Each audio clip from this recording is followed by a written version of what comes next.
Welcome back, familiar to Northside LDN. Caramba, we are here. We're going to touch on the news. Gyokeres, Arsenal approaching Gyokeres with a 5-year deal. We're going to get into that and other players that have been linked to Arsenal. Before we get into all of that, Hooks, what are you telling me, bro? You good? No, I'm not gonna lie. I'm not gonna lie to anybody. My head is still on. I think it's not even in this galaxy, bro. Like, do you know what it is? Yeah, I knew that I hated Tottenham. Yeah, but I never realized how much, like, truly, like, how much, like, it would affect me. Them man winning a trophy, like. It's even in the little things, like sometimes I'll just walk down and I'll go into the garden and I'll have a smoke and I'll just be standing there looking up into the sky and be like, oh, them man actually won a trophy, you know? And then I'm just, for the next hour, I'm like, yeah, don't chat to me at all. Like, I don't want to talk to nobody. But hopefully, like, as the months progress, you know, I'm going on holiday soon, so hopefully, like, all them things will just get out of my mind, and then I'll be ready to, you know, go again for the new season, man. But yeah, outside of that, I'm good. It at least looks like through like reports, you know, things are heating up. So maybe this might be the one transfer window that we at least get a portion of our big business done quite early on. So yeah, the only thing I do know is it's going to be a super active window, like, because so far it just feels like so much has already happened, but the window's not even open yet. So yeah, it's going to be a big window. We just can't fall behind the other big clubs in it. Like even today, it's come out Reinders and Turkey to Manchester City. That's crazy. Like that, a midfield of Rodri, Reinders and Turkey is absolutely insane. So we just got to keep up. That's all it really is, to be fair. No, I hear it. Listen, I hear it. We have to move serious. We have to move serious. And we're definitely going to be touching on the Gyokeres and getting all you guys' opinions. A big up to Hooks. Link is in the title. Make sure you're subscribing. Aaron as well. Link is in the description as well. Aaron talks Arsenal. What are you saying, bro? Aaron, what are you telling me, man? Yeah, big up. Do you know what? I'm going to echo something similar to what Hook said. I can't believe how much I hate Mikel Arteta after Tottenham lifted a trophy. Honestly, so similar to Hooks. But I sat there and I just thought, I don't fucking believe Tottenham have only gone and won a trophy and Mikel Arteta's made me fucking feel this way. I'm not an happy man. Honestly, I'm not an happy man. Now, of course, Mikel Arteta has no control over what happens in that Europa League purely because he wasn't in the competition. But he does have control over the 4 competitions that he entered this season. One of them, he fell 10 points behind Liverpool with pretty much a whimper. He was never even really in that. We never spent a day on top of the Premier League. It was embarrassing. He also embarrassed us in the FA Cup, 3rd round yet again, by the way, the 3rd time he's done that, maybe even the 4th, which is even embarrassing in itself that I don't even know which one it is. He's also embarrassed us in the quarterfinals and semi-finals. He got the quarterfinal cup. He got the semi-finals of the Europa League, Champions League. PSG embarrassed us. Newcastle embarrassed us. It's been a really, really poor season, and that's why, man. That's why it's just made me hate this manager even more. I actually use that term quite loosely because there's not many people on this planet that I do hate, but Mikel Arteta is absolutely one of them. I hate every time he opens his mouth. I hate every time he steps on the white line there and manages a game. I just hate every single press conference that he does. I just hate being an Arsenal fan and knowing that he's part of my life. He's just horrendous, and long may it happen where he gets sacked, because I'm just fed up, man. I'm fed up. I was nearly going to say the wrong thing then. I'm fed up with this manager, but we're not here to talk about this manager. We're here to talk good things. And Victor Gyokeres, is he going to come? Is he not? I don't know. Let's talk about it. Let's have a little chat about it. 5-year deal, or he's been offered. Let's get straight into it, because I feel like, listen, all of us, you know, got slightly different views in certain things when it comes to this club. But I think all of us can agree that Gyokeres would all be happy with that signing. I don't think Can- anybody would be upset with that signing. Can we? I mean, Hooks, would you be upset with that signing? Because I personally will. Can we north side? Can we? Nah. Can we all agree? What's that? What? So we're still playing this game where you forget that you used to cuss me for wanting Gyokeres. We still doing When did this. I cuss you? When did I cuss So, you? oh, north side, he can't still. He loves the little narrative, you know. The funny thing is, yeah, bear man that watched the show, yeah, every man kept asking me about Gyokeres, yeah, because I'm Portuguese. Gyokeres, North, Gyokeres. And I've been saying, yo, he's a good striker. He's a good striker. When I looked at Gyokeres, I'm like, yo, he's not like there's not a lot of strikers that we could actually get that are world class. Would I say Gyokeres is world class? No, I wouldn't say he's world class. He still needs to prove himself at the highest level. But I've always said he's a good striker. Do you know what I'm saying? But I wanted to see more. He scored a load of goals this season. I think he's got like 53, 54 goals in all competitions. What Sporting's main striker. He's done really well. He didn't play that great when he went up against Benfica. Pavlidis actually had a better game. But all in all, for the whole season, he's been the best player in the Portuguese league. So my thing is, I always said this about the players in Portugal. I just didn't want them to leave too early. You saw Renato Sanchez leave too early. João Felix leave too early. Before, when you had like Falcao and James Rodryguez and Martinez that went to Atletico as well, I felt like they had more time in the league. So my question wasn't really so much about the talent. The only one, that was coming to the Prem from the Portuguese league lately that I was like straight away not good enough was Fabio Vieira. I was like, this guy is hella average. And then as soon as he came to Arsenal, you could see why I said he was hella average. Gyokeres, I didn't want to rush the player to come to Arsenal, but we need a striker. You know what I mean? So for me, the Sporting are selling club. We know what the release clause is. We've been knowing what the release clause is. Yeah. I'm happy that we're in talks to get him over the line. Now just make it happen, innit? Just make it happen. You know what I mean? Just get the striker in. Does Gyokeres alone sort out all our problems? I think people will be very naive to say we get Gyokeres and it solves our problems, but it starts resolving one of our problems. It starts to resolve one of our problems for me. I still would like to go and get Jonathan David as well on a free because I still feel like we need to revamp our strike force. You've got Jesus for me that doesn't have a career any longer at Arsenal. You've got Havertz for me that isn't good enough, and the wages are ridiculous. I'd rather move him on. I think Moreno's better than Havertz in my opinion, playing up front. I think he's easy. I think he takes his opportunities a lot faster. He doesn't get barged off the ball. His link-up play for me is better. So I'd prefer Moreno. I never thought I'd prefer a DM to an actual out-and-out striker or whatever the hell Havertz is. Hybrid. I don't know. Maybe he's a Toyota Prius. He's a hybrid. But whatever the hell he is, not for me. So listen, get Gyokeres in. I've been screaming for Gyokeres. I've been more convinced over Gyokeres than Osimhen, just because I've seen more of Gyokeres, innit? Maybe it's a bias. I don't watch Osimhen. I don't watch the Turkish league. So I'm going to favor the striker I know more about and I've seen more of. So I'm cool with getting Gyokeres. Gyokeres was always on my list of strikers that I wanted to get. And listen, Arsenal, it's all good having talks. Get it over the line. We've been in this situation before with Rafinha or with Isak or with Buendia. We've seen this before where we're in talks or we're at the forefront of getting a player. Get it over the line and then I can give praise. This club signs the players that I want or the players that I rate. I'll give it all the praise in the world. Just get it over the line. But this is the stuff that I want to see. And I want us to get it over the line within the first week of the transfer window. I don't want this dragging on to the 3-4 weeks in the transfer window, dragging it on, allowing other teams to come in and bid. We've seen Man United apparently could be interested, all these other teams. Get it over the line. Get it over the line. There's too many times we've had players that I was like, yo, Rafinha, I would have taken Rafinha. You just allow Barcelona to get in there and take the player off of our hands. So I want to see with Berta us moving quickly, not just being linked. We're always linked with top players. But we don't always get top players over the line. I want to see us getting our business done early because if we're going to be serious, we need about 5-6 signings, top signings. If we're going to be, I'm talking about properly serious.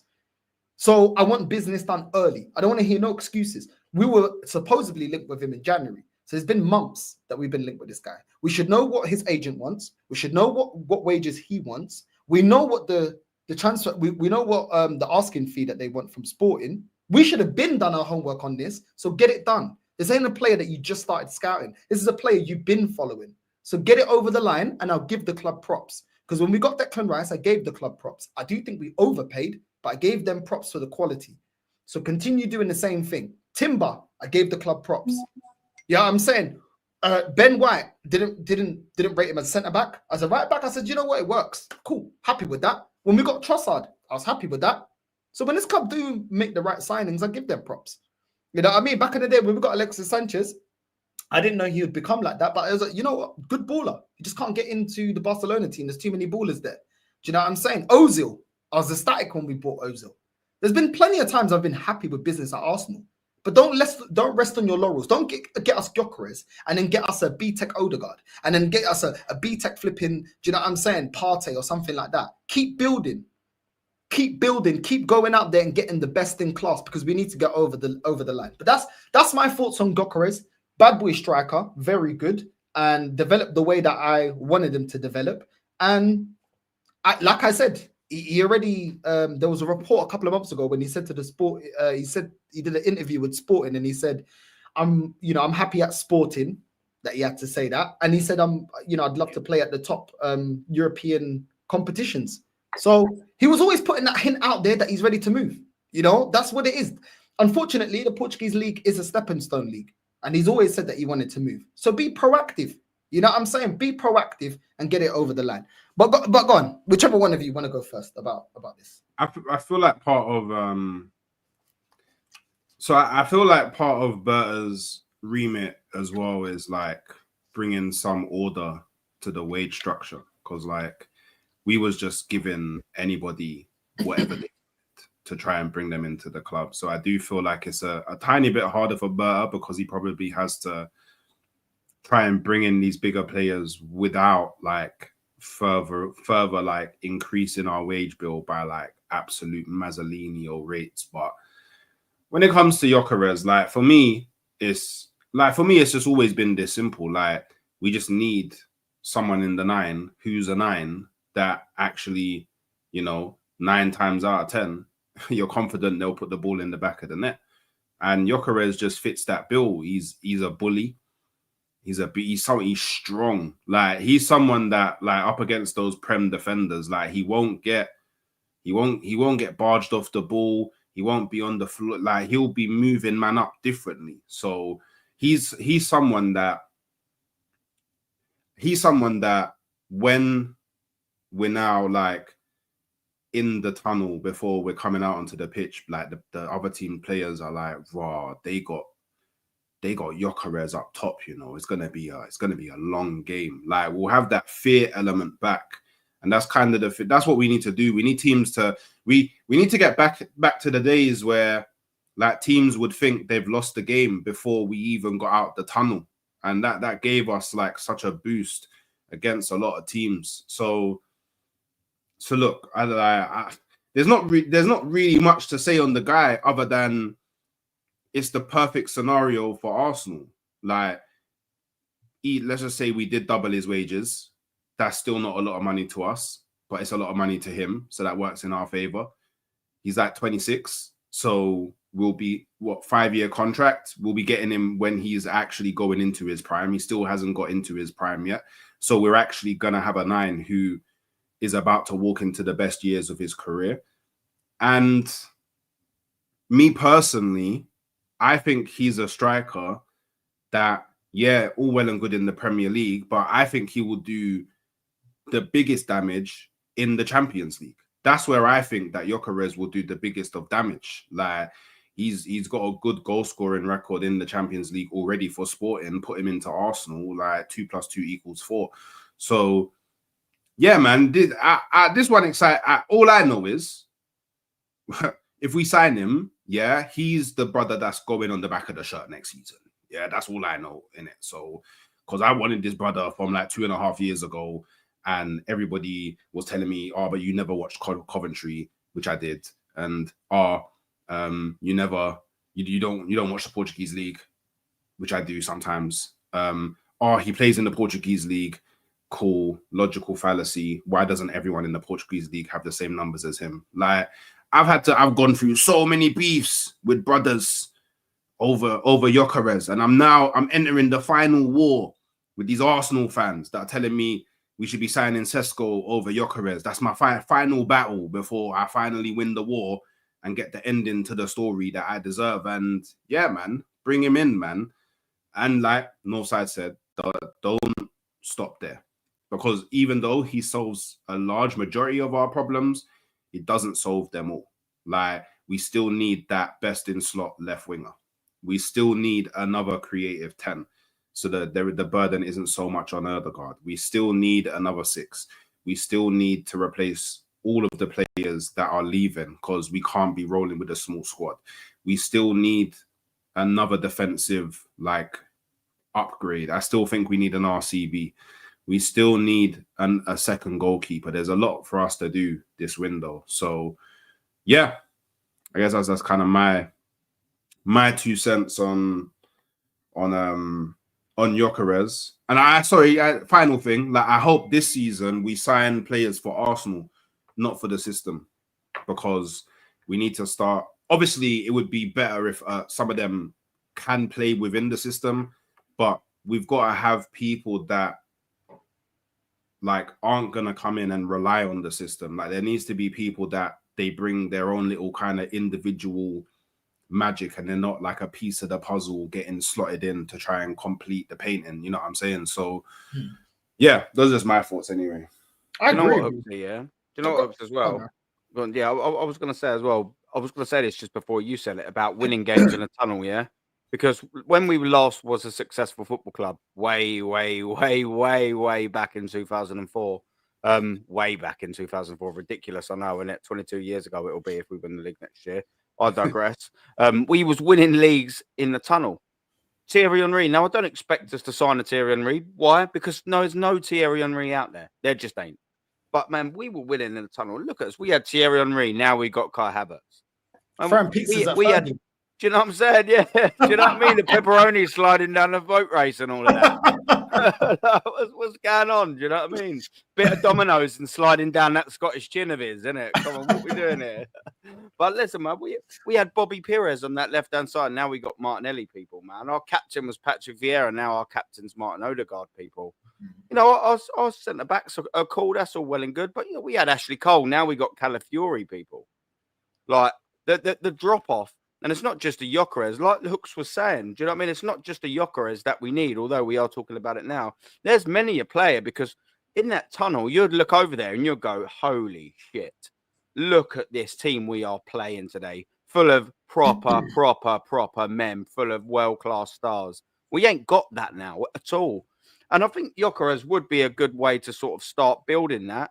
I don't think it is anywhere near a Thierry Henry's level, but then I also don't think world football is also, in terms of strikers, anywhere near a Thierry Henry's football. I mean, you go Harry Kane, you go Haaland, you go Lewandowski, and then you start scratching your nut. Do you know what I mean? That's 3. Arsenal had better strikers in 1999 than the world has got in this minute. Do you know what I mean? It's ridiculous. That's not our fault. But what we can do is sign the best of the rest. And I think Gyokeres, probably in terms of realistic signings, is about as good as we can get. It's got a release clause as well. One thing I don't like, boys, chat, like and subscribe as well. Don't forget to my brother Northside, my brother Hooksy as well, myself, if you don't mind. I don't know. I've shorted myself here. This is because I've been ill for 5 years. You know what I mean? See, look, this is because I've been ill for 5 days. What? I don't know. I've lost my train of thought.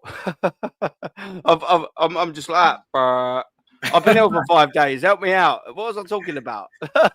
What else we need? Not just the striker. What else we need? Yeah, that's it, man. That's it. Couple cans, innit? Do you know what I mean? Bro, it feels like a nightmare, bro, this season. It feels like a nightmare, bro, because we still got Chelsea to see. Wait, listen, bruv, yeah? Like, Tottenham winning that trophy didn't just fucking hurt me mentally. They took my immune system out, son. Honestly, bruv, I've been laying on that fucking sofa in that bastard bed up there, honestly, just like that. Bro, we need an Arsenal HR department. Honestly, I'm telling you, bro. We need an Arsenal HR department, bro. This is abuse. You know what I'm saying? I'm telling you, man. Like, I had to pay money for prescriptions from the fucking from the doctors. Tottenham, you need to give me some money for that shit, man. Look what you've done to me, bro. Come on, man. But now the point I'm trying to make is, before I just completely forgot the point I was trying to make, it's like, you know, you got the Gyokeres in. It's to start. We need something like that. He's the best of the rest. It's the signings that we need to be making.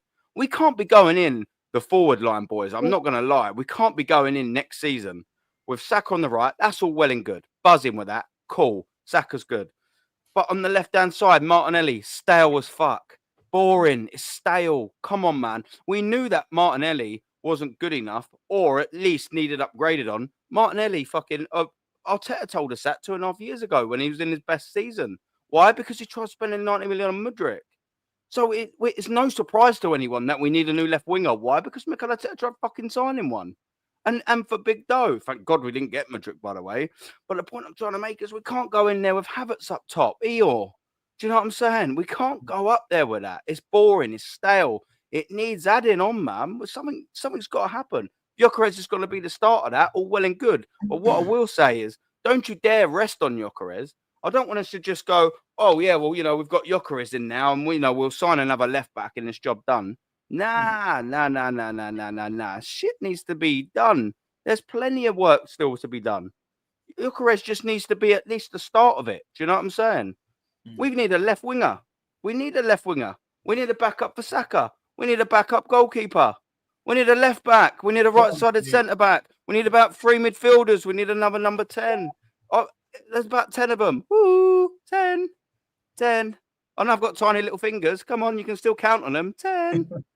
Come on, man. Double digits. That's how much we need. But yet we'll still sign 3 players, and then you'll still get the morons that are going, oh, yeah, we've got Gyokeres in and a centre back or a left back. Oh, it's a 10 out of 10 window. No, it weren't. 2 out of 10 window. 2 out of 10 window. Sign me 10 players. That'd be a 10 out of 10 window. That'll be a 10 out of 10 window. Sign Saliba up. Facts. Huh? We're not gonna. Of course we're not. Of course we're not. Because it's not good enough. But Nottingham Forest can sign about 15 players in one window. Why can't we? Because they needed. Like we did. We don't. We need to, bruv. But I mean, like they need to in terms of like their squad was like there's something. I think they had like bare players leaving it, so they needed to like meet requirements. And so do we though, Hooks, man. We've got a lot of players that are looking for a move or are moving as well. We've got a lot of players that are leaving, bro. Like we don't, you know what I mean? Like Zinchenko wants to leave, Kivior. We've got loads of players. Jorginho's leaving, Partey now the club's done a U-turn. Why did we even leave it to this point? Listen, if the club get Partey back, cool. I don't mind it. But this kind of behavior we had with, Nketiah, Reece Nelson. Oh, you're out of contract. Okay, here's 100K.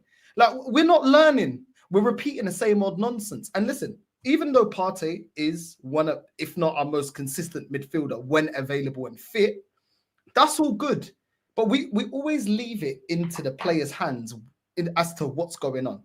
We've already got 3 of our players running on their contracts. We still need to give Saka a new contract. We need to give Saliba a new contract. We keep leaving ourselves where players dictate to us what they're doing. We don't dictate terms. They dictate to us. When you look at Man City as an example, they dictate when you're done. Aguero, we tell you when you're done. KDB, we tell you when you're done. Bernardo, we're going to tell you when you're done. You ain't telling us when you're done. We're going to tell you when you're done. But at Arsenal, we take too long with contract talks. We don't push for major honours. We accept mediocrity. I'm talking about as a whole, this fan base, accept mediocrity. And then we get surprised why, we're losing our best player. Why is this player why is he not signing a contract? Why is he different on whether he's going to commit his future to Arsenal? Why is it going down to the wire? It's going down to the wire because we don't do what needs to be done. You can lose listen, we've seen Man United dominate the Premier League. I still saw David Beckham go to Real Madrid. I still saw Ronaldo go to Real Madrid. And these guys were dominating the Prem. I ain't seen Arsenal win back-to-back league titles. So you can't be arrogant enough to think, do you know what? Yeah, like we're not going to push to be ambitious, but we're just going to keep our best players. Even the dominant Fergie lost his best players. Even him, he lost his best players. And that was while the team was winning. He had winners like Wayne Rooney saying, if you're not going to be ambitious, I'm leaving. I'm not staying here. What's going on? Where's the signings? Imagine saying that to Fergie, bro. He's probably the greatest manager I've probably seen, bro. Like, and some people are going to say, Pep, if you didn't see the whole of Sir Alex Ferguson respectfully, bro, that guy was crazy, bro. Crazy. Let's not do the recency bias because Fergie was crazy. You know what I mean? And so is Pep. But it's like, I want to see players here that have that spark, that magic. I used to see flipping Birdcamp, bro. Like, the guy was cold on the volley, top bins. Get the player, go around 2-3 players, smack it top bins. I saw Thierry Henry get it by the halfway line and just take on 3 man, bro. Slap it. You know what I mean? Sometimes he wouldn't even slap it. He would take on 3 players, 3-4 players, and then go around the goalkeeper, just tap it in and just go like this. You know what I'm saying? Bro, this is the magic that we used to have. We had it with Alexis Sanchez. Like Alexis Sanchez, out of nothing, all of a sudden, yo, Ozil, just pass me the ball. I'll just take on everyone, slap it top in. We need that, bro. Like when you see the difference between us and all the elite in Europe, yeah, what do they have that we don't have? Yamal, individual, that has that individual quality. They have Rafinha, individual quality, different type of player, but you give him half a chance, he buries it. Lewandowski has that about his game as well. You've got Due as well. He's got the ability to cook you 1v1. You've got Dembele that has the ability. You've got Vitinha that has the ability. You've got Neves that got the ability. Like they all have individuals that outside the system, like you said, Hooks, yeah, can produce moments of magic by themselves. We have Saka. As soon as you lock up Saka, nobody else shows that individual brilliance. It's all system-based. If you whip in a cross into Declan Rice, he may score. If you give him a set piece, he may score. But a lot of it is system-based. It's not, I'm going to take the game and I'm going to impose myself in this game. And we don't have those kind of players. And I feel like winners, bro. Match winners by themselves. Like you need those individuals that win you the game. We used to have even Aubameyang. Yeah. Do you know what I mean? Aubameyang, you give him half a chance. Look at the team Aubameyang had towards the end. I'd argue that Declan Rice is a match winner. Personally, it can be, but not on a consistent basis, though. Not over 38 games, you're not going to go, Declan Rice is going to win me 14 of them.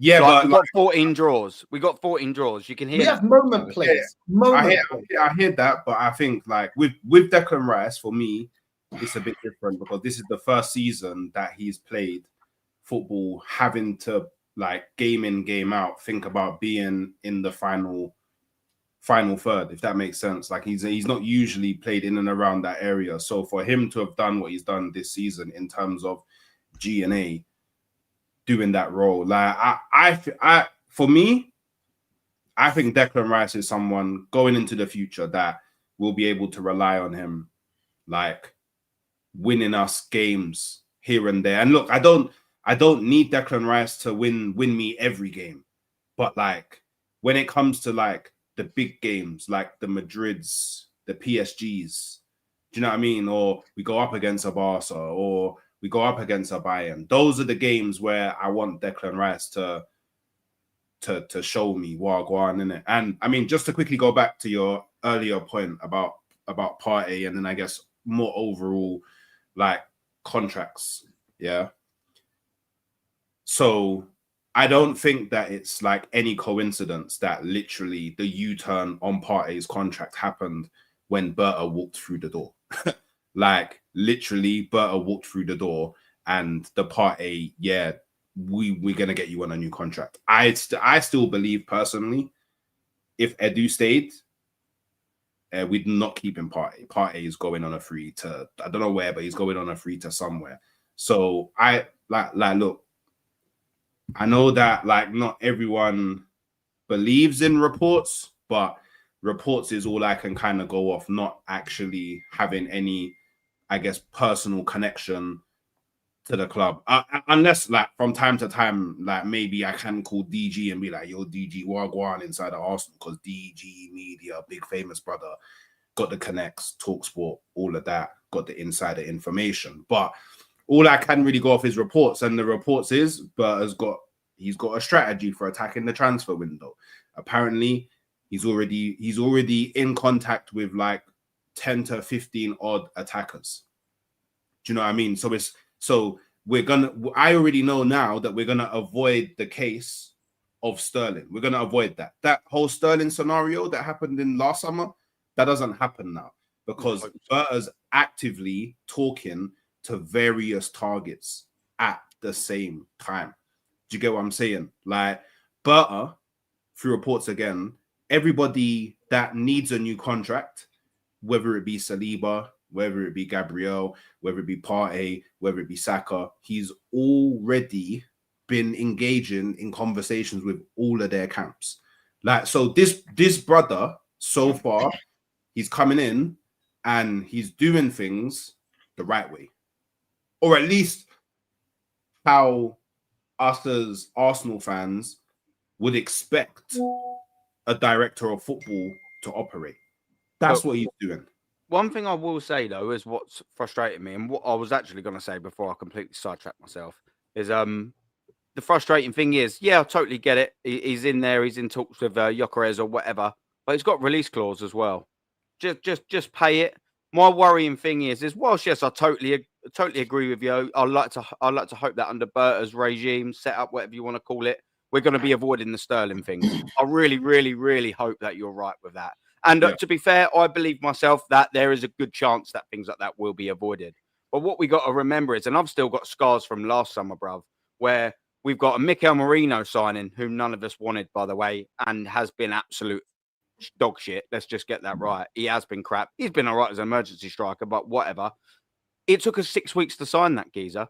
He had 1 year left on his deal.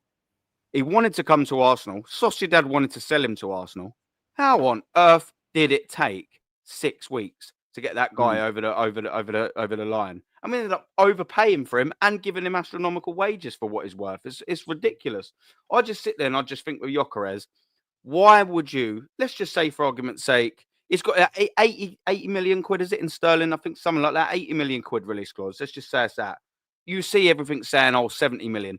For the 10 million hassle, just get it over the line, because I know what Arsenal will do. We'll go all the way into late July. We'll go all the way into early August, trying to save 5 million here, trying to save 10 million there. I know it sounds loads of money when you put it on paper, because we ain't rich. That's why it sounds loads of money. That football club is fucking rich. They don't care about 5 million. They care about 10 million quid like I care about a tenner. Look, do you know what I mean? If I lose it, well, it's a bit annoying, but do you know what I mean? I don't really care about it. That's what 10 million quid is to this football club. What I can see happening, and I really hope it bloody don't, is that we spend all this time trying to haggle our way to 5 or 10 million, and then Manchester United come in, or a Chelsea come in, or someone else come in and go, oh shit, our striker's just got injured. Can you imagine Haaland got injured for 6 months? Man City go, all right, we'll just have Gyokeres then. Bang, here you go, there's a release clause. Piss off now, Arsenal. Off you fuck, go away.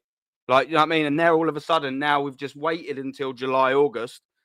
Someone else has got in for Gyokeres because they're acting like a big club and actually serious about buying him. They're happy to spend the money. Then all of a sudden, we're like, all right, well, what's this Sesko deal looking like? Oh, yeah, Chelsea's just bought him. All right, who else is on the table? What about this Ekatike? Oh, yeah, he's gone to someone else for 70 million. Oh, who's left? Oh, well, Kai Havertz would just have to do again for this year. That's what I want to avoid altogether. If Arsenal were going to move like a proper serious football club, pay the fucking release clause and just get this geezer in now. I don't care if you save 10 million quid. It's 10 million quid to one of the richest world football clubs out there. That's it. Just release the clause. Just release it. Get him in now. There's no reason why they can't release that clause. If he's been offered a 5-year deal, release the fucking clause. Give him what he wants. He's going to be a very, very, very rich man afterwards. Let's just bloody get that right.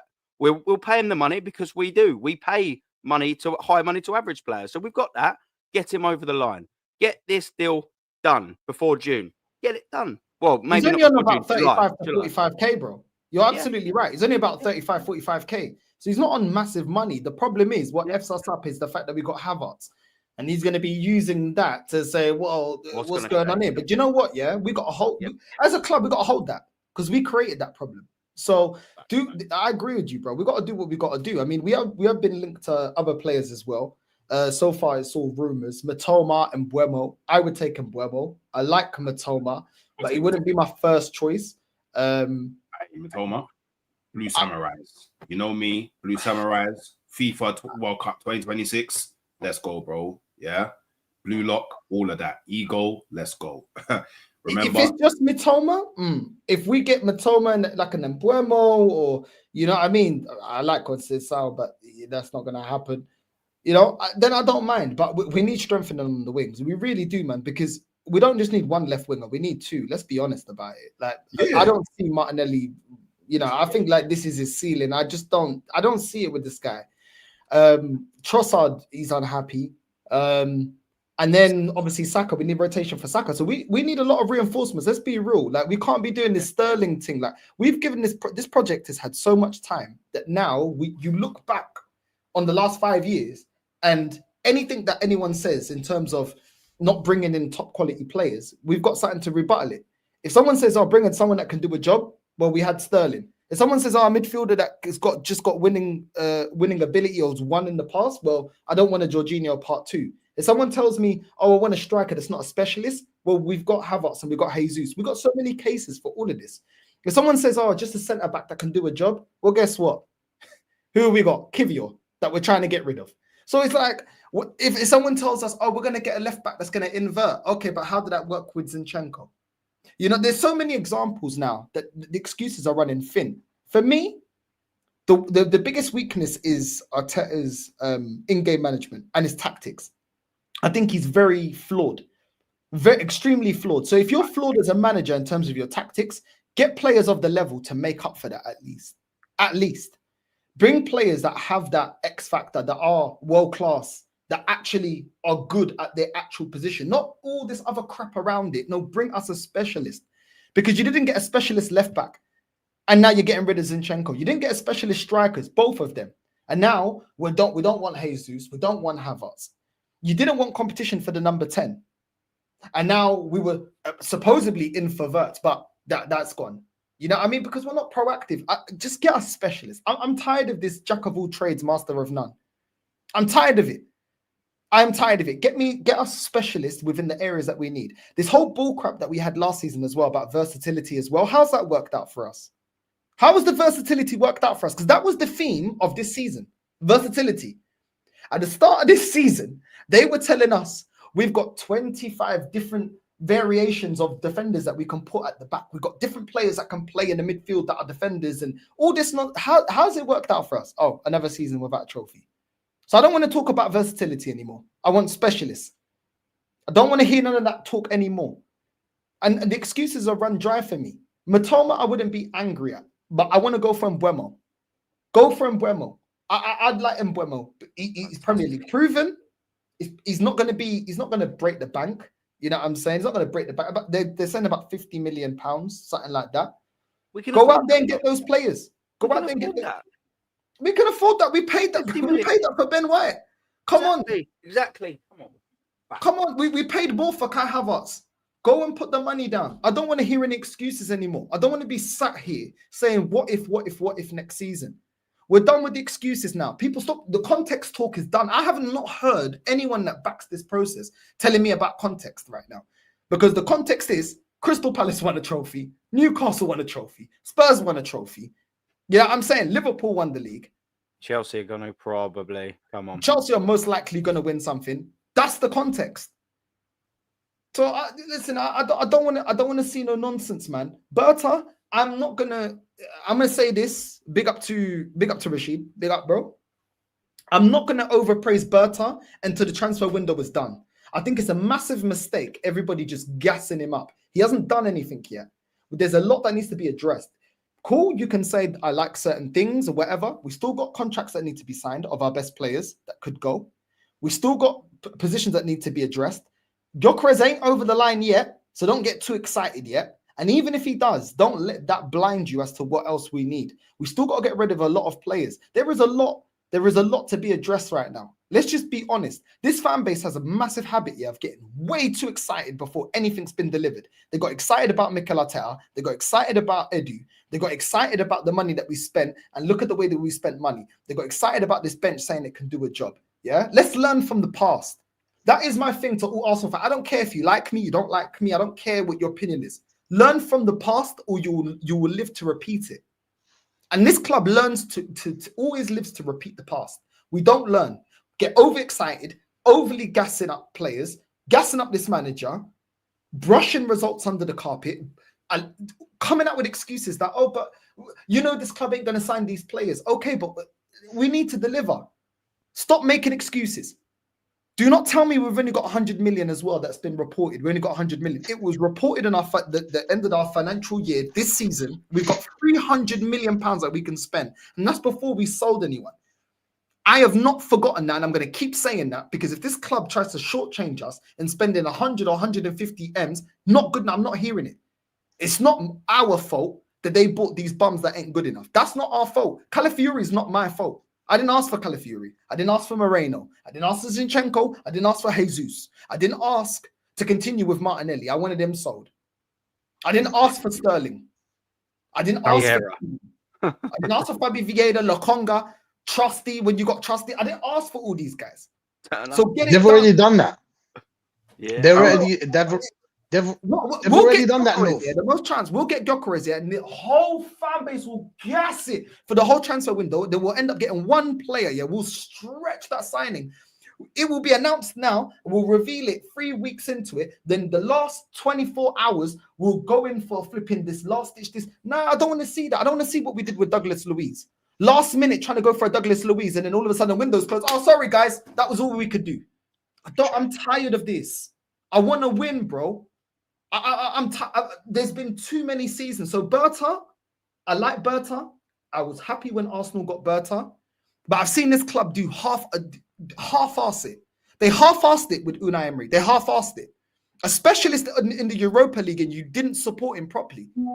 Nowhere near the support Arteta got. So you got a manager that's a specialist in a cup, but then you don't support him to have the ingredients or the players that he needs to get over the line. What was the fucking point then? What was the point of buying Ozil and Alexis Sanchez to then not complete the team? What was the point buying Aubameyang and then we don't have a proper defense? What's the point? I'm tired of these half-baked projects and processes and teams. Complete what you've started. Complete what you started. It's all good having a great defense. I like a lot of our defenders. I like that we've got some defensive midfielders that I like as well. Okay, but we need a number 10 that turns up. We need wingers that can turn up. We need a striker that's actually going to bury our opportunities. So this is why I'm skeptical, because this club loves to half-ass everything. And I'm tired of it now. If there's no point getting a specialist in Berta if we still got Arteta and we don't hold him to account at the end of next season. There's no point having Berta and not giving him the right to go out there and identify players. The same person that will go out there and saw Suarez, he wasn't finished. Goes to Atleti, wins the league title. Goes and does a deal for Griezmann to return back. Gets the best out of him, win a title. This is the type of manager, this is the type of sporting director he is. But what's the fucking point in him being here if we're not going to be serious? You're just wasting his time. And you're wasting our time. So that's my run over. I'm gonna let you lot say, listen, Rashid, you can go. But I'm skeptical when it comes to this club, bro, because they burnt me too many times. Yeah. You should be, bro. They said that Rodrygo, we don't have the funds he's too expensive. Rodrygo won everything in the world. Everything in football, he's already won it, except from World Cup. But he's too expensive. We went out there and we bought Declan Rice from West Ham. I'm not saying Declan Rice is but we went out there. Declan Rice, all he won was a Conference League, and he was playing for West Ham, and we played 110 million. You wouldn't pay Rodrygo 100 million. It already tells you a lot. And about this Gyokeres thing, I don't know. Maybe it's the way we play. Maybe it's better to sign Sesko. I was thinking about it. Maybe it's better to sign Sesko. I was watching some videos and I saw that he can jump high. You know what I'm saying? He can jump high, probably score some headers. Do you know what I'm saying? It's just the thing is that even if you get Gyokeres, now I really believe the 100 million thing. As soon as they couldn't sign Rodrygo, I know that we only have 100 million and we need to sell someone. That someone is still obviously unknown. We don't know who's going to be sold, but that's the amount. We're not spending 300 million. I'll tell you right now, we're not. Just quickly. Yeah. Like, can we stop referring to this 100 million thing? Because it was first reported by Sky Sports, and the original article said at least 100 million. It was rage bait. Like, they were rage baiting the fan base. Like, Sky Sports don't know how much Arsenal are intending to spend, but it fuels all these conversations that no Arsenal fans need to have, because we all know that we're going to spend more than 100 million. Don't you think we need Rodrygo? Don't you think Rodrygo is necessary in this team? There's a lot of things that we need. Versatile. But Hooks, right? Even if you don't go off that article, yeah, and I get what you're saying, yeah, maybe it is rage bait, but you know where the rage comes from? That it doesn't matter what Sky's saying. When you look at our history, we do the bare minimum. Even you were saying, and I agreed with you, you said, let's be real, Arsenal ain't going to do that. Why do you feel like that? Because they always undersell, they oversell, and then they underdeliver all the time. So that is why we look at an article like that and say there's probably validity, because you go off the last 20 odd years, even just the last 5 years, and you go, okay, yeah, we broke the transfer record in getting Declan Rice. Yes, we paid 65 M's to go get Havertz, one of our top 4, top 5 highest signings. But then we half-ass it with project youth players or players that can do a bit part, or Marquinhos that's out on loan that can't even get into the team in Brazil and all this kind of stuff. So that's why there's validity behind it. They know that they can say that to us because we know that we get shortchanged all the time. Yeah. They wouldn't say about Man City. They wouldn't say about Liverpool. Liverpool are they're already working on 3 deals that that's going to strengthen their team. And we're still talking about Gyokeres. Let's see, bro. We should. What are we waiting for? Man United ain't got Champions League, so Gyokeres ain't going there. Barcelona ain't got the funds, so Gyokeres, we're his only option, really. We're his only option. Get it done, and let's move on to the next target. Don't long it out for us to be like Gyokeres. And then when we get him, by the time it will only have some time left in that transfer window, probably go out and buy another player that me, you, everybody here wouldn't want. And then that's about it. Rashid, they were supposed to get City was supposed to get Wirtz. Yeah, unlike Arsenal, they don't keep talking. But you know, there was no quality targets, and all of a sudden, Cherky. We're gonna go get Cherky. Who's the other guy? Cool, we're gonna get the other guy. Quick. Cherky's a baller. I'll be real. You know what I'm saying? Quick. Do you know what we would have done? We would have been crying, getting the violins out. This is how this club moves. We couldn't get Wirtz. There was no quality. No one in the market. We tried. Not the right profile. No one else just gonna say, yeah. No one else has the right profile. So instead of signing the wrong player, we'll wait until next year. Like one's gonna morph out of thin air. Yeah, guess what? It's the same fucking players. They're just a year older, you spaz. Exactly. You're wasting time. You're wasting time. Like the rebuild is happening now. The difference with them is that the rebuild's happening now, Rashid. We're getting rid of KDB now. We're going to get Chucky in now. Oh, Wirtz said no. Okay, cool, fine. Whatever. You lose something. Let's move on. Okay, cool. We move. We're not even stressing it. We move. Yeah. You know what I'm saying? Yeah. That team don't like us. We love a story, like it's heartbreak, like it's, I don't know, bro, like it's loose women just yapping. I don't know what we're talking about. Let's get it done. And we're not saying that we're not going to get Gyokeres. What we're saying is Arsenal, change your ways, because this is why we're 21 years without a trophy. Yeah. Because we just cry about not getting the main top. We're not going to get all the targets. Liverpool don't get all their targets. Do you know what I'm saying? I swear they were in for Bellingham a couple seasons ago. Didn't get him. Do you think they cared? Yeah. Moved on. We're getting Gravenberch. We're getting this. We're getting McAllister. We're getting this guy. Boom. Win the title. We don't care. We're moving. Every team gets rejected. Every team gets certain players that they wanted that they don't get. Cool. We move. Arsenal. We have to come out with an essay and a story and a telenovela and make it like an EastEnders and you'll never guess what. And we tried and we pushed. Just get the player. If Gyokeres, we don't get Gyokeres, cool. I don't want to see us just say, do you know what? We'll go with what we have. No. Yeah. If Gyokeres doesn't want to go for, apparently Barcelona infamous. I don't know if you believe the reports. Cool. Move. Go get next target. We should have at least 4 or 5 targets for each position. That's what I always believe. You should, and they can change as the scouts scout different players. Every position we should have at least a dossier of at least 4 or 5 players each position. You can't get A, you go to B. You can't get B, go to C. That's what it is. But be proactive. If we know we got limited funds, this is what I don't understand about Arsenal.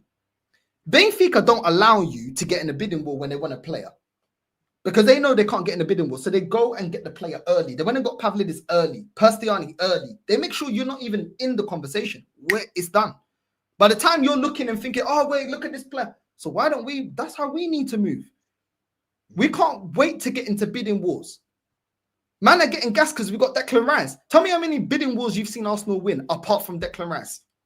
We don't win. It wasn't even a bidding war either, though, was it? Do you know what I mean? Yeah. Like, I think City just made us pay a bit more. That's what they done. They were just like, well, we're paying 80 million for him. They put 85. They put 85, I think, Aaron, right? And then we paid 110. Who do you think they're going to accept? Let's be real. And talking about Rodrygo, the thing is that you see with our targets, it's Rodrygo and then Gittins.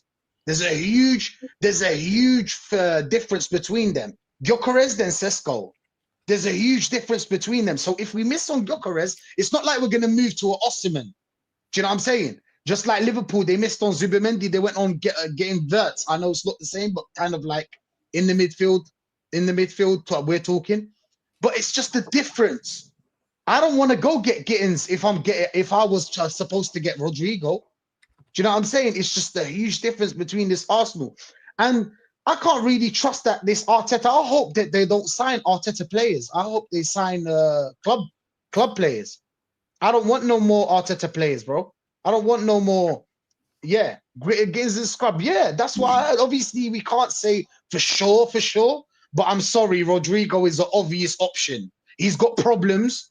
Well, not problems. You can see that Real Madrid have bare players. You can go out there and talk to him and tell him that come play at us, Champions League, we got a project. Tell him all that bullshit you tell us.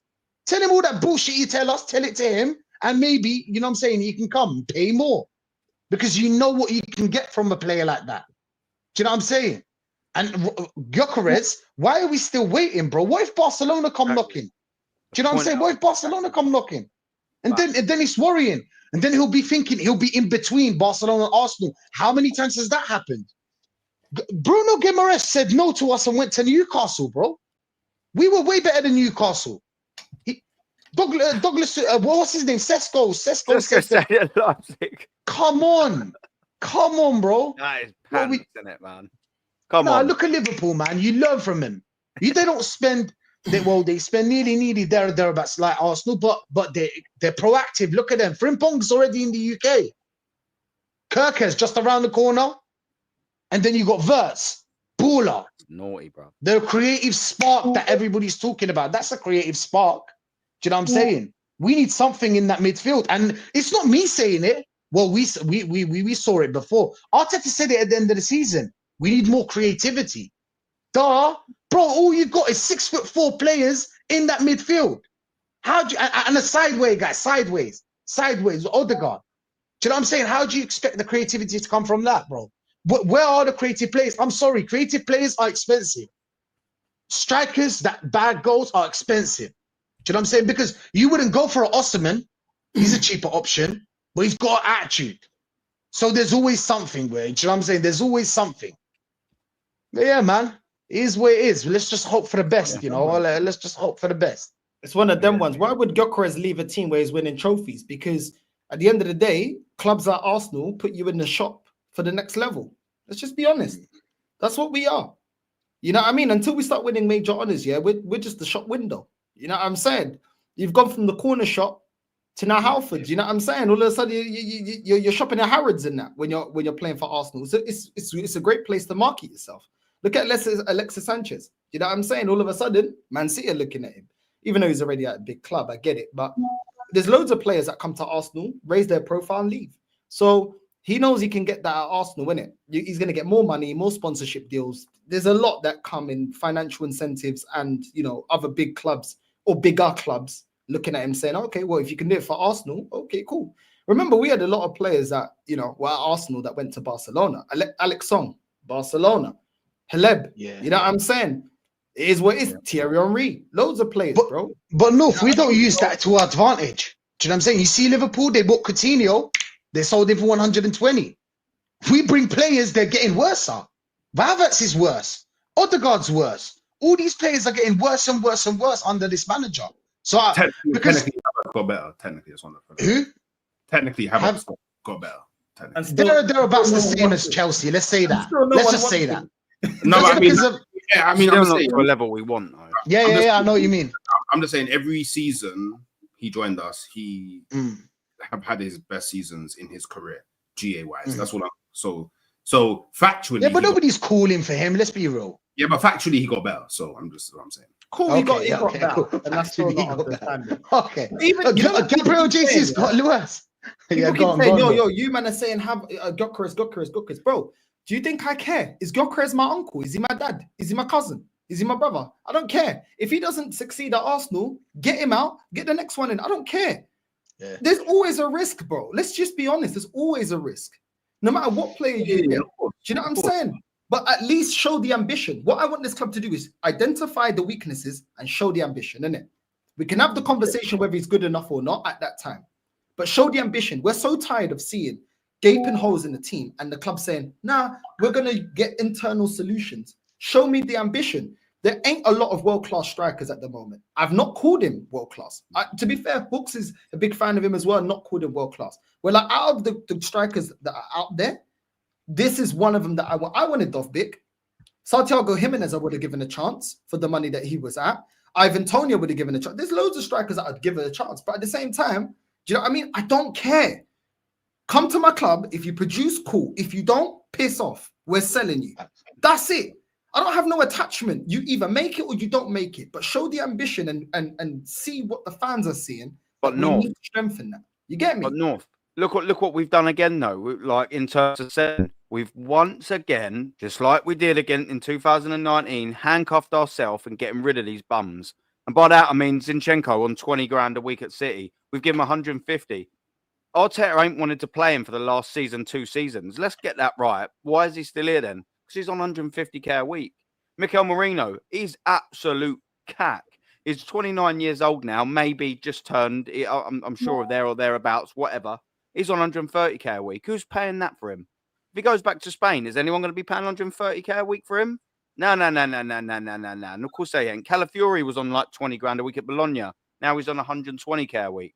We're stuck with all of these players. Just copy and paste with everyone. Gabriel Jesus, 265 when he's fit in November. Who's going to be in a rush to pay him 265k a week, or even give us a moderate transfer fee for him? Oh yeah, copy and paste Kai Havertz, 280k a week. Oh, by the way, if he sees that as contract, which we will, we've got to give him another 50 million quid in wages. If he sees that as contract, what we doing here? That's just filtered down with the whole entire lot of them. It's nonsense. We just handcuff ourselves. Yeah, it's easy saying, yeah, get rid of these crap. But how do we get rid of them? Because we give average players, yet again, the Mustafis, give him 100k a week. Oh, why can't we sell Mustafi? Because he's shit and he's on 100k a week. Copy and paste that for everyone. Kolasinac, 100k a week. Bellerin, 100k a week. It's happening exactly the same again. We can't get rid of these players because we're giving shit astronomical wages. It's madness. How have we fallen into this trap again? I thought that they were telling me that we're never going to be doing this stuff again. We've just slowly but surely filtered our squad up with absolute crap that we can't get rid of because they're shit and they're on good wages. I know people are sort of saying, yeah, sell some players. I don't want to sell the Saliba. I don't want to sell Gabriel Magalhaes, which means only 2 players with at least moderate wage for me that we could sell are Odegaard, 240k a week. Who's giving him that? And Martinelli, 180k a week. Who's giving him that? Yeah, they're still sellable assets. But when you still should be selling maybe Odegaard for 60 million, someone's going to go in, well, yeah, we kind of do like Odegaard, but I mean, I ain't paying 240k a week for him. We're going to give him 140, so you can bring that transfer fee down to about 45, yeah? Martinelli, copy and paste. What's he worth? 50-ish? Oh, yeah, we'll give you 40-ish because, we can't really afford his 180k a week wages. Look where we are again. It's just copy and paste for the whole fucking squad. Like, why do we need to do it? Arsenal Football Club are a big football club. Why did we have to give Mikel Merino 130 quid? They had no queue. There was no queue of players going, yeah, Scored a header against Germany. Exactly. Like, why do we do it? Like, it's not as if like everyone was fighting and it was a wage war to get Mikel Merino through the fucking door. It weren't, was it? No one was in for him. Why do we have to give him times 5? It's our only selling point. It's our only selling point. If we're going to be brutally honest, and even Hooks would struggle to argue this one, it's our only selling point because we can't sell you the FA Cup because we don't win it no more. We can't sell you winning the Carabao Cup because we don't win it. Can't sell you Europe because we've got no history. And we can't sell you the title because we bottle it every time, even when we're in the title race. So the only selling point that we have at the moment is wages. We can't offer players anything outside of wages. Your social media will go up. You'll get sponsorship deals. Big clubs will be looking at you. Yeah, you can get Champions League for a couple of years, but can we maintain that? We will see. We will see if we can maintain being in the Champions League because we are declining. We are declining. Make no mistake about it. This season has shown that we're declining. And I think next season's going to show even more how much we're declining. Don't be surprised if we're outside the top 4, barely in the top 4. We are declining. We're not moving forward. Hooks, I wanted to ask you, and I'll ask everybody else. We're being linked to Rafael Leao. Now, I want to get your opinion, yeah? I see Rafael Leao mainly for my national team. And from the highlights, or the highlights of AC Milan. I don't watch AC Milan. I ain't gonna pretend like I watch AC Milan. I don't have time to watch AC Milan, to be honest. He's very inconsistent, and from anyone that I've seen that does support AC Milan says the same thing that I see for Rafael Leao for Portugal. On his day, really good player, but his day doesn't come around often enough. He's on 100k AC Milan. Coming to Arsenal, obviously he's going to want more than that. So he's going to be pushing Martinelli type of money around that mark, 180, maybe 150. For a player that has roughly the same output as a Martinelli. No, he's clear of Martinelli. I looked into the numbers. He's actually... I don't think he's clear. You know why I don't think he's clear? I think he's clear in terms of 1v1, but the problem is he's so inconsistent. I don't even care. There's so many times this guy, instead of doing the basic thing, doesn't cross the ball properly, doesn't take on his man properly. And then there's times where he'll cook the player 1v1, and then he'll get into an attacking position and he'll just spank it off the defender. That is my thing that frustrates me about Rafael Leao. He has the ability to beat a man and cook a guy, but his delivery and his decision-making in the final third kind of reminds me a bit of Pepe, where it's inconsistent. They're good at beating their man. They beat their man, they go into the box, and then they're inconsistent at the decision-making in the final third. I think he's a cheaper version of Pepe in that aspect. And that's why, for me, I don't think it will work. I don't think it's worth the money. I don't think it's worth the time. Way too inconsistent for me. What's your thoughts? I'll shut up. What's your thoughts about Rafael now? For me, yeah, I'm starting to warm up to the idea of potentially having Leao on Arsenal's left wing. And the reason why I'm warming up to that idea is because he's chaos. Like, he has the one thing that I feel like Arsenal lack on both their wings, which is chaos. Someone that is just unpredictable. Someone that they get the ball and the defender doesn't know what they're gonna do next. Like, we need that kind of I don't surprise. know. Yeah, that element of surprise. Yeah. Yeah, we need it in our front line. Like, in terms of like his output, he's better than Martinelli. In terms of his footballing ability, he's better than Martinelli, better than Trossard as well. Like, I think this is the thing that like a lot of Arsenal fans need to understand, is that we don't necessarily need to go for like the top 3 player in every position. We just need to go for what is better than what we have. And there's a lot of players that can upgrade what we have on the left wing. In my personal opinion, I also one thing that I wasn't so keen on prior with Leao was his work rate. And I was thinking, how will he work in Arteta's world where he needs his wingers to be running up and down the pitch and tracking back and all of that. But then I thought, if we sign a player like Leao, maybe that's an indication that he's going to be demanding a bit less from his wingers defensively. So I don't know. Like, for me, I personally don't care that he's inconsistent, because I'd rather you be a baller and be inconsistent than be dead at football and I'm basically watching a left wing back play left wing. Do you know what I'm saying? Like, I would rather wait for the moments of magic, because I know they can happen. And match winners, like, let's have it right, like, match winners usually like don't reproduce the same thing over and over and over and over and over again. Like, it's usually moments of magic.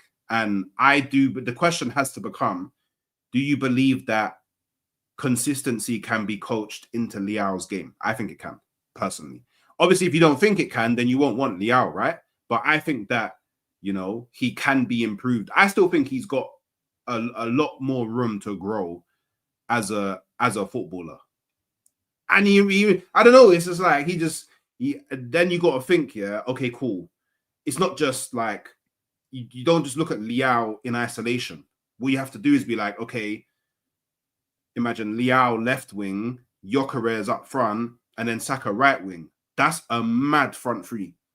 Like, I don't care what anyone says, that's a mad front three. Like, so And that front three is defo better than Martinelli, Havertz, Saka, or Martinelli, Marino, Saka. Do you know what I'm saying? So, yeah, like we just need to accept that there's players that we may not like. Because, like, for example, I 1,000,000% want Rodrygo over Leao. Like, without a shadow of a doubt. Like, if you... Do you know what? I'll be super honest. If you actually said to me, you're allowed to have whichever one left winger you want in the world, I'm taking Rafinha, personally. Personally, I'm taking Rafinha. But I know that Rafinha is not attainable. I know that Rodrygo is. Bring me Rodrygo. If we can't get Rodrygo, then I go, okay, bring me Leao. Or do you know what? Bring me Leao and Mitoma. You get it? Once I go below Rodrygo, I start looking at, okay, I'm gonna need 2 wingers of a certain quality to make up for the fact that I can't get the super quality left winger. And I think not getting a Rodrygo, but getting a Leao and a Mitoma. Leao and Mitoma is so. Would you not want Mbeumo over Leao? And Mbeumo's on the right. But Mbeumo's on the other side. Yeah, and Mbeumo's on the right. Like, but if you got Mbeumo and Mitoma, or do you know what? Or even, do you know what I mean? Would you prefer that over Leao and Mitoma? I prefer Mbeumo over Leao. Hasn't Mbeumo played on the left? You know, I'm Portuguese. I'm being honest, bro. Like, he's not great, bro. But you're getting Mbeumo for the right, no? You're getting Mbeumo for the right, no? That's a different position. But he can play both now. I saw Mbeumo can play both. I just know him as a right-sided player, innit? I don't deny that he can play on the left, but I've just known him as a right-sided player. Like, do you know what? Do you know who I would actually probably take over Leao? I would probably take Eze over Leao. Probably. Eze. Yeah, probably I'll take Eze over Leao. Doesn't Eze play like a number 10? Yeah, but he can play on the left. So, okay. Like, if you wanted to mold Eze into being like main left winger, cool. I hear, because Eze's a baller. Like, and bring him home. But I don't know. We're at a point, where we just got to be. But do you think Arteta would improve? But would you think Arteta would improve Leao, seeing that Arteta hasn't improved anyone really, from the attacking players that we have, apart from maybe what you can say Saka, maybe? I mean, I don't know. I don't know. I believe that players improve when they have better players around them. So if you bring in Leao on his ones and you don't upgrade in other areas, then maybe so. But if you bring in a Leao and then you bring in a Gyokeres and then maybe you bring in someone in that 10 and then you bring in like a better, you know what I mean? If you just bolster the overall quality of the squad, then, and you put yourself in a scenario where, because if I'm signing Leao, I want to sign another left winger. So put yourself in a scenario where you're not relying on Leao to week in, week out be the guy. Like, have someone on that left-hand side that can put pressure on him. Yeah, but in Portugal, they have ballers. You know that, right? Like, Portugal are all ballers. And Leao's there. Leao actually does have football IQ. He's just not consistent. And I don't mind a player being inconsistent, because I believe that you can work on that. I believe that can be improved over time. Are we at that point though, Hooks? Like, we got so many players that on their day, like, we need to get over the line. And this is the thing, like, you may believe that he can improve, bro, but we have to, this manager, if he wants to keep it, he has to deliver next season. I want him gone already, innit? But when you're in a situation where it's 5 years, no major honor, like, we don't really have this projecting time. Like, we don't have the time for that shit no more. Like, we just don't have the time for it.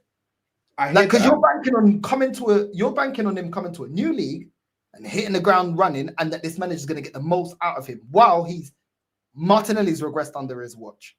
Jesus has regressed under his watch. Odegaard's regressed under his watch. Like, there's a lot of attacking players that regress under this manager's watch. North side. everyone.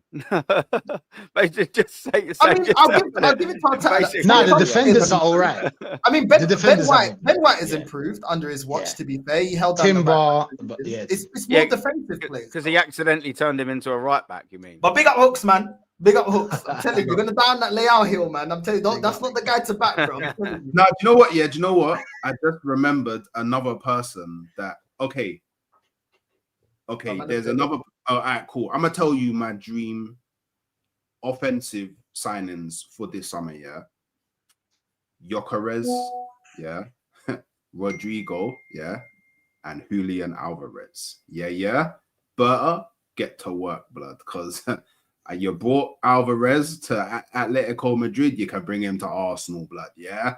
So you get me, sort that. Yeah, money, but we have to spend money. We're at what? Do you know what? Yeah. Rodrygo's expensive. Yeah, I bundled that though, because like this is my thing. Yeah. And a lot of people, I've already braced myself for it. I'm gonna get cooked by so many people across the transfer window. Oh, do you really think Arsenal are gonna spend that amount of money? I don't give a shit if you think they're gonna spend it or not. Yeah. All I know is, yeah, in the summer, last summer, yeah, the money we spent was money that we generated through sales. We didn't tap into any reserves. We didn't tap into no reserve money. We didn't tap into any money in the bank. Yeah. We bought players through selling players. Yeah. So in my opinion, if you're putting in the match day program, and this come from Josh Kroenke, there is no higher than him now. He's the highest. There is no higher than him in the club now. He said, we're planning to invest to win things. Obviously paraphrasing, but that was the message. We're planning to invest to win things. So if you tell me you're planning excited. Be excited. Yeah. There you go. No, but it's a bit different to be excited, isn't it? Because be excited is like a fairy tale thing, isn't it? Like, Yeah. but Are you're you excited? Are you excited, Hook? I'm not excited yet. No, you're not. Bro. Yeah. Bring me Gyokeres. Bring me Gyokeres. I'll be excited. Bring me Rodrygo. I'll be excited. Bring me Alvarez. I'll be I excited. have goosebumps already.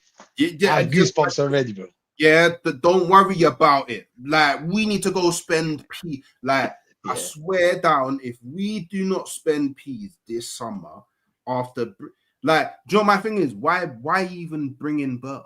If you know, wait, why would Berta sign a contract if he knows he's not going to? This brother can go anywhere, you know. Yeah. Like, don't get me wrong. Like, if clubs that are looking for a director of football, they're all looking at him. So he's not signing for Arsenal, but then, by the way, Josh Kroenke's telling him, yeah, so you know what, Berta, so basically this is what we're thinking. Your first 4 transfer windows, yeah, we're giving you 50 million. By the way, no, killed it.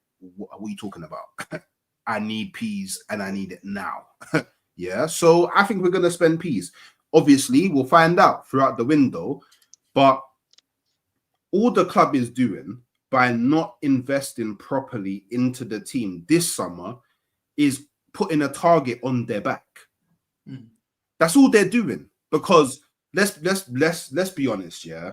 Like, it's not like it's coming to the point now where it's not just like the people that you would regard as like negative football fans that are having problems with Arsenal now. It's not just them, man. Like, a lot of people, it's apparent in the ground as well. A lot of people, they're annoyed now. Like, there's fights in the ground, like arguments. They're having enough. They're booing. Like, the booing is louder and louder and louder. Like I would say, not en masse, but I would say she was official, and they just realized she's a hoe. It was just your turn, isn't it? Yeah. Like, people they're waking up they're waking up. Why does it take it so long, Hooks? That's the thing. Why does it take so long, like 5 years, to wake up to this? But the thing Because is, she knows how to fake it. No, but do you know what? It is what it is. It is what it is, man. You know what I'm saying? No, do you know what it is? Yeah. Yeah. Do you know my thing will always be, yeah, is that when you win a trophy in your first season, when it's super unexpected, yeah, because this is the thing that I will always give Arteta credit for, yeah, his first managerial role was at Arsenal. So that's one. Yeah. Not too many managers start. I can't think of a manager off the top of my head who started their career managing. The only other person I can think of is, I think, Zidane. Zidane started at Real Madrid, but that's, by the way, Brady. Like that's an exception. Do you know what I mean? So he doesn't disprove the case. He proves the case in it. So our first job ever. Xabi Alonso? Yeah, Xabi Alonso. He exceeded Bayer expectations.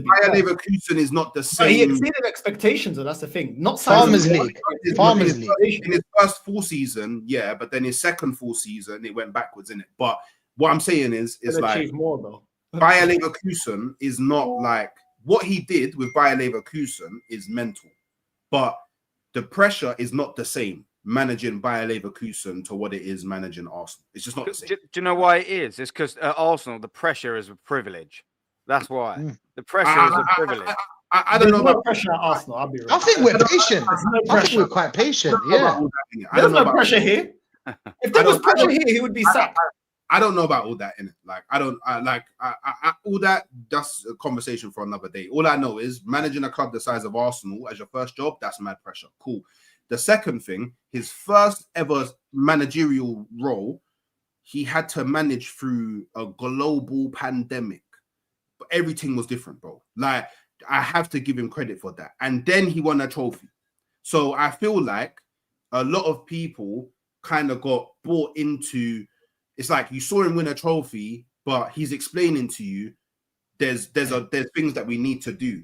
Like, so it's not like he won the trophy and then it's like, yeah, we're good now.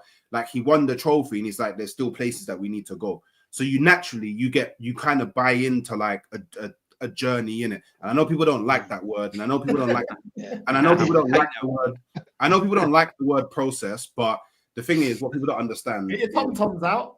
No, but the thing is, do you know the maddest thing? Do you know that all of you, man, have actually said the word process, project, and phase more than Arteta? Yeah, because he's the one that taught us this. It's brainwashed us. No, He brainwashed us. you men have actually Brainwashed. We're done. We're done. Bro, his press conferences are like 20 minutes, bro. We stream for hours. Of course, we're gonna say it more, bro. What's this guy on? Mate, I watch his press conference and I'm going up to my missus. I'm going to conquer you, love. I'm going to conquer you. Yeah.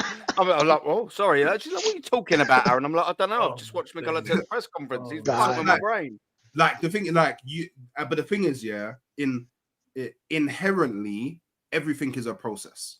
Yeah. Inherently, everything's a process. So I don't know why so many people are so like, wow, process. Like, only Arsenal are doing. No, everybody does it. Everything's a process. Do you know what? We can even dumb it down to the lowest of levels. Me setting my alarm in the morning to ensure that I'm awake by 5:30 a.m. every morning is a process. That's a process. Do you know what I mean? Everything's a process. We can't avoid process. Like, it's just that we haven't had a manager that's come in before and outwardly said it's a process. But then he said it like maybe 3 times. But you, man, when I say you, man, I don't mean you, man, specifically. I mean like you, us. Well, not me, because I don't say it either, but the man on the internet have said it like millions of times. So if anything, maybe Arteta should be mad at all of you, because you, man, have made him look away when he's not even said the word that much. Do you know what I'm saying? So, but we're now when coming we have more time, we'll get into that, because he actually in his one of his press conferences recently, me and Rashid were writing down. They asked him, "What's it going to take Arteta to win a trophy?" And the stuff that he named, it was mad. Yeah, it was mad. Mad. You know what I'm saying? Scheduling. We'll do that when you got more time. Okay. Yeah, because that's Scheduling. It was mad. But why I think now it's come to the point that it's coming now. Maybe people are changing their minds a bit, is because we now have more information. So, like, for example, I thought it was mad that he won the FA Cup in his first season. So when he then finished 8th again, but won nothing in the second season, I was like, cool, it's kind of expected, but I know what you're trying to do. And then, cool, the next season, we won nothing again, but we bottled top 4 To on Tottenham. like to Tottenham on like the final game. Phase 1. So I Yeah. was like, cool, all right, it's mad. But then my thing was, I said, cool, next season, let's just, because my thing was, I understood the scenario that we was in. So my expectation at the time wasn't that high, given everything, all the context. So all I wanted next season was just get me top 4. Because we haven't been in the top 4 now for time. If you get into the top 4, we get Champions League football again. Maybe it makes us a bit more attractive. Maybe we can bring in better players, and maybe that will kind of push forward whatever it is you're trying to do and put us in a better position to win things. Cool. That season, he challenged for the league. So I was like, cool. 8 mad. points. Yeah. 8 Challenge for points, the league. I was like, cool. Mad thing. Yeah. Now, that season, when it ended, I said, I need you to win something next season. Next season, you have to win something. Or, do you get me? Go. That was my thing. But I wasn't on YouTube at the time, so nobody will know this. And I was like, I want you to win or you go. Yeah. That season, he made me believe until the very last game of the season that I could win the league.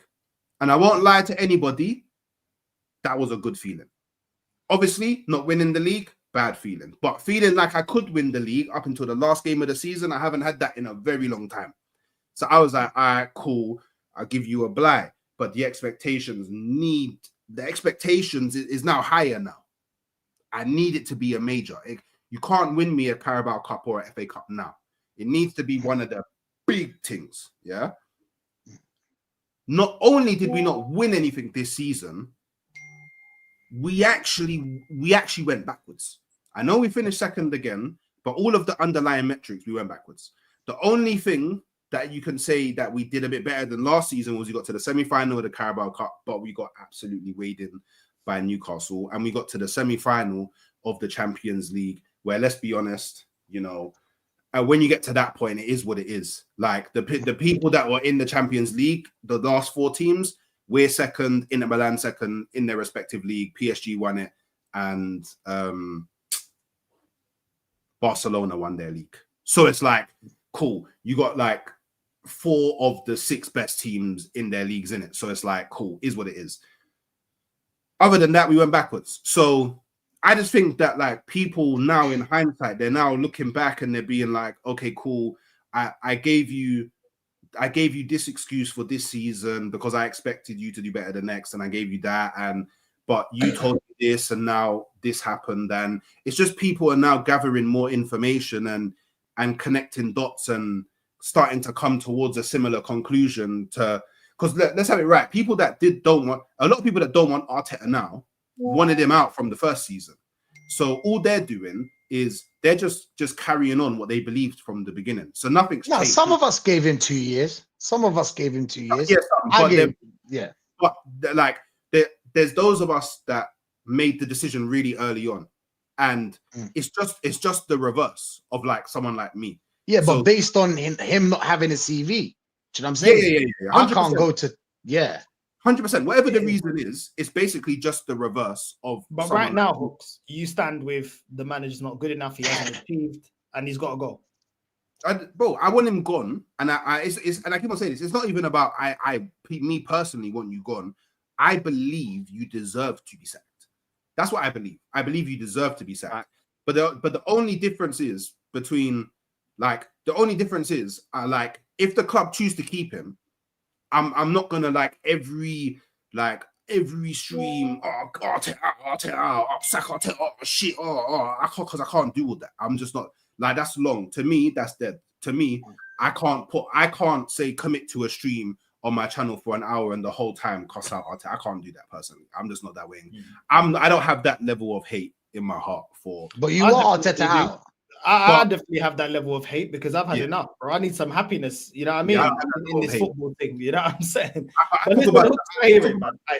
talk about the nuance. I like to talk about like the nuances of football. You get me? I like talking about things that happen in the game. I like talking about like do you get me? It's like I can put my I feelings. like lifting trophies. manager I aside, just don't. Yeah. Do you know what it is, Hooksy? I just don't feel like everyone in power in this club feels the pain that we feel at this They stage. 100% they don't, because they're And that not. is why I don't care about their feelings. I don't care about how they feel. I don't care about any of it, because at the end of the day, they're the ones at the end of the season, they can look at their bank balance saying 50 million pounds in my account, 10 million pounds in my account, 200 so on my account. We're going to take this money from Arsenal and move it. And what have we got? All of us sat here, what have we got? Just pain. We've got nothing else but pain. You know what I'm saying? So I don't care about 1,500 quid for my season ticket. So I mean, Aaron pays his season ticket, and other people that spend money and stuff take away from their family, time that they can spend with their family. That's most expensive thing that they can give. You know what I mean? In life, you can't get that time back. The year that's just went past, you can't take that year back with his kids or with his partner, etc. And there's loads of people like that. So that's why I don't care about them, because with rain or shine, these people are still earning money, innit? So why should I feel sorry for them? At the end of the day, we're the ones that have to get the banter. Arteta's not taking the banter. As soon as the press conference is done, he's off to Dubai. The players aren't taking all the banter. Just switch on social media. I'm on a boat. I'm chilling. I'm on a boat. You know what I'm saying? I'm so rich, I don't give a shit. You think I'll be crying? I got money to my ear. I don't give a shit. You get me? I got a new flipping Cuban. Got Cuban links on. Bare baddies around. Do you think I care what someone's got to say online? These men are living good while we're paying. We've got rivals laughing at us. Tottenham laughing at us. These men ain't. These men ain't. I do think some of the players actually care though. Yeah, they may care. But Saka and Skelly, you might care, but at the end of the day, you're wasting my time, because I care and I don't play for Arsenal. So you're wasting my time. Go and earn your money somewhere else. I don't begrudge anyone earning money yet, but the patience is run thin with these lot, because we're tired of it. And that's the thing. At the end of the day, all we hear is broken promises, and we're gonna do better. And Arteta saying, "Oh, don't accept this." Do you know what? To me, words when it comes to Arsenal are hollow to me. The amount of promises, empty promises, the amount of times they have not done what they said they're gonna do, it's hollow to me. Yeah, it's hollow to me. Words with no actions mean nothing to me, innit? That's how it is to me, bro. This club has hurt me too much, bro. 21 years, I could have shot someone. I could have killed someone, bro. And I'd be getting out now. This is the sentence that we've had, and you'll feel better for it. And you feel well, we would have pulled one for the ops. You get me? I could have committed murder, bro. Do you know what I'm saying? And I'm still waiting on this club. Mad thing. Nah, bro. Nah. These man, they're not hurting like we're hurting. They're not hurting like we're hurting. And I'm not saying I'm hurting more than anybody here. Anybody. I'm not saying. But us as fans, they ain't hurting like us. They're not hurting, bro. Do you know what I mean? Whether you spend money, you don't, you give your time, whatever the sacrifice is that you give towards this club, you're hurting, bro. We're gonna, bro. If Chelsea lift that, it doesn't matter its conference, because they can still say you ain't got one of these. Completed. That's what ultimately the conversation is. It's the completed it, mate, cup, isn't it? Completely. Yes, it is. The completed it, mate, cup. I can't lie, Aaron. I'm to the point where the anger's just gone. They're catching up on us when it comes to trophies. Yeah, I'm just laughing. If Chelsea wins the I'm just gonna laugh. I don't even have any more anger anymore. You know when you laugh, you're so angry. It's just like it's a joke. Like I'm disappointed. You know when your parents are like, you know what Mumsy's like. I'm just disappointed. She doesn't slap me. That's just the same thing. If you don't laugh your head off, you're gonna get a shotgun, aren't you? Do you know what I mean? I swear, Chelsea are catching up on us, bro. It's worrying. Chelsea are catching up on us. Like, go back 20 years. Everybody here that's between 30 years old, obviously, and onwards, bro, they're catching up on us. Like, how many trophies do they have left to catch up on us? Like, this trophy they're winning, obviously, they're going to say it's beneath us. I know the excuses. Do you know what I'm saying? But yeah, like you said, bro, they don't care. All I care, bro. All I know is they don't really care about us. That's all I know. I know it's football to them. It's a job. You know, when you go to a job, like, you just do your job and leave, innit? You're not going to give more. You're not going to give less. No, Rashid, could you stay back, Rashid? Do you want overtime? Hell no, bro. I got a kid. You know, I don't, but I do. You know what I'm saying, bro? Like, I ain't no way of saying it, bro. Aaron's got an ice cold pint waiting for him. He's like, stay up or pint? Nah, fuck that. Yeah. Nah. On a Friday. Yeah. What? I wouldn't even do it on a Tuesday. Yeah. I wouldn't even do it on a normal day. You know, like Monday to Thursday, I wouldn't do it. He's stupid on Friday. That's our day, bro. Now, Fucking no cold way, pint man. of fucking Nelson waiting on that fucking bar over Exactly. there. Are you taking a piss? You think I'm A going to great stay here and work with conversation you with people. in your shit company, with your shit self? I got to get fucking beer, you wank stain, isn't it? What? £12 an hour, bro? Are you stupid, bro? £12 an hour? I ain't gonna stay for nothing. You know what I'm saying, bro? I'm doing my thing. I'm just there because of a family, bro. That's all it is. Just all the family, bro. Ain't no way I'm staying more, man. Forget about it, bro. That's what it is, man. I remember one place here, they kept asking me for overtime. I'm like, nah. They be like, oh, we're paying you too much. I'm Yeah. like, you cheeky prick. What do you mean? Fuck you, man. You know what I'm saying? They're like, oh, we're paying you. They start coming up with comments because they're upset that you're not doing overtime. Snarky, being snarky. Yeah. Do you know what I'm saying? Like, don't do that. I Don't swear do that, down. bro. They After make it that, bro. sound like overtime. You have to do overtime. I don't. Yeah. It's You know what you It's not should, written. you know what you but should say everyone, to there's him? no one available. And the work, what we're gonna do? We really need Yeah. someone, bro. I started looking at the floor. I started looking like I don't even understand English, bro. Like, I'm sorry, no, I just got it. Me no hablo inglés, you know what I'm saying, bro? Like, I don't know nothing. I don't know what you're talking about. Oh, English ain't my first language. I'm sorry. Care? They were Basel 40, innit? Manuel from Basel, care? I know nothing. Your manager, but the manager will be onto you. One time I had a manager, bro. Every time I said I'm not doing no overtime, bro, it got tough, and I had to leave at some point. Do you know what I'm saying? It's optional, but it's not. Do you get what I'm trying to say? So it is optional on the contract. It's optional. 37.5 hours, I think. And then it's optional. But most of the times I'm saying no, he's getting more stricter and stricter. Oh, cigarette breaks, smoking breaks are taking too long. You get me? You're taking too long, bro. Bro, I had to, you know what I'm saying? I had to put the fucking timer on, do you know what I'm saying? Like, I had 3 minutes. You can't tell me I'm taking too long. And I think they have to give you a smoking break. I think so. I don't know if it's true. But yeah, man, that's what they do. And now Arteta's telling me that I got goosebumps and excitement for next season. For what, bro? What kind of excitement are you going to give us, bro? Those goosebumps are going mad here, man. Goosebumps. What are you excited for? Oh, I don't know why he uses these words. Goosebumps, bro. Woo. Just take the cigarette break, man. That's what I like about the English guys, man. I don't give a shit. What not a cigarette? Yeah, we're trash, bruv. Honestly, man. We're fucking garbage, bruv. We're trash, man. Fuck off. Well, do you know what you're saying, yeah, North? You're saying about what's it? We're paying you too much. That's where you gotta fuck with their edge, yeah. Figure out a rival company. Because someone said that to me 2 years ago. My manager's like, oh, we're paying you too much. I was like, oh, not as much as Fixatex offered me. And we went, what? You've got a contract offer? You got a job offer? You thinking about me? Yeah. Just play it back on them. Trust me. Yeah, they're like, switch up on them. I'm joining the ops. They love it. You get me? Play with their head. I'm just walking off like I'm doing a Luis Figo. You fucking mug. Not gonna come and ask me for overtime now, are you? You trash. Bro, I'm telling you, bro. I love showing a company. Yeah, when they start pissing me off. Yeah, I just go right from today. I don't give a shit. And they're like, "What do you mean?" I said, "I'm not. My contract never said I had to give a shit. It just said I have to just got to do my contract." But they're like, "What do you mean?" Don't give a shit anymore. And then they're like, "Oh, what's going on? Yeah, I'm thinking about leaving as well." And then I just don't give a shit. And then they're like, "Oh, we're panicking. This is good." I don't care. And then when they see you not care, then they're like, "Don't you want courses?" No, I don't want a course. Don't you want to elevate? No, I don't want to elevate. Oh, don't you want overtime? No, I don't want anything. They start thinking, how the fuck can I control him? He doesn't want overtime. He's not scared to lose the job. He doesn't want training. Yeah. That's the big one. Nothing's more scary than a man that has nothing to lose. Yeah. I swear to God, nothing's more scarier. And they'll be way more nicer to you when you do that. They'll be way more nicer to you.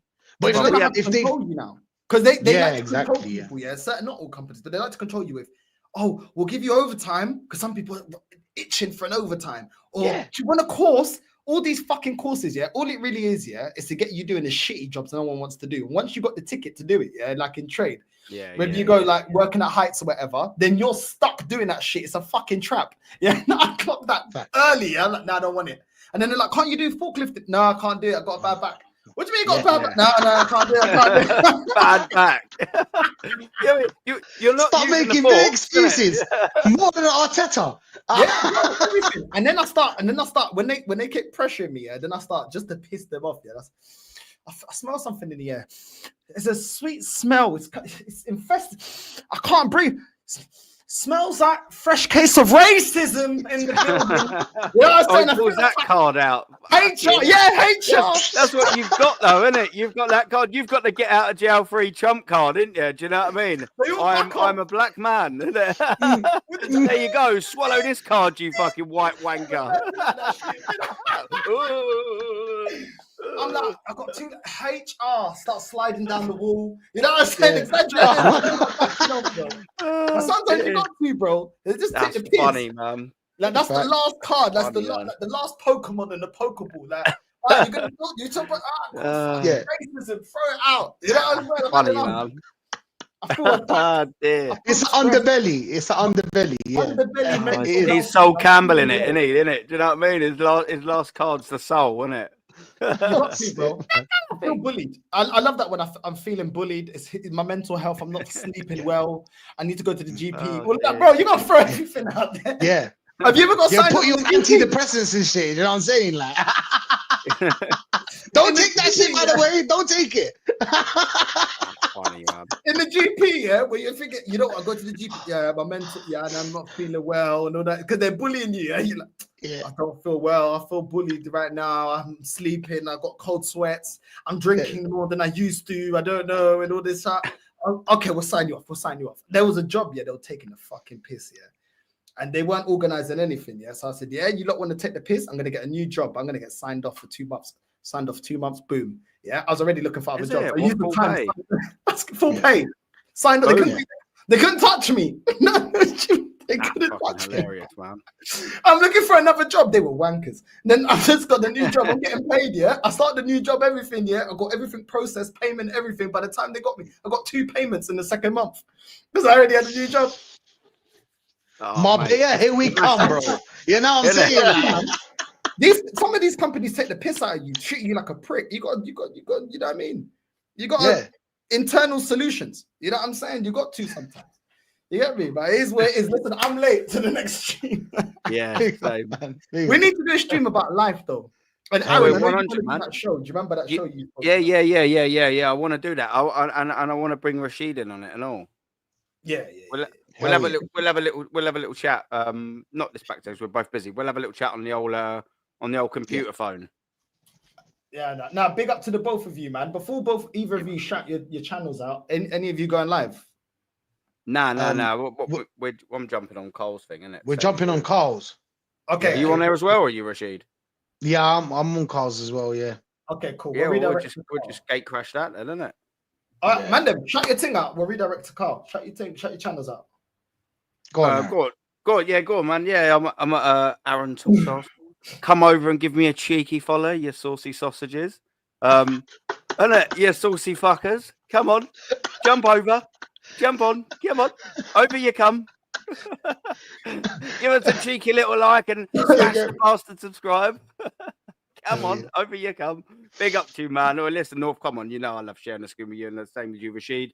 Same as Hooksy and everyone in the chat. Hilarious, wicked, world class. You know this shit, man. Come on.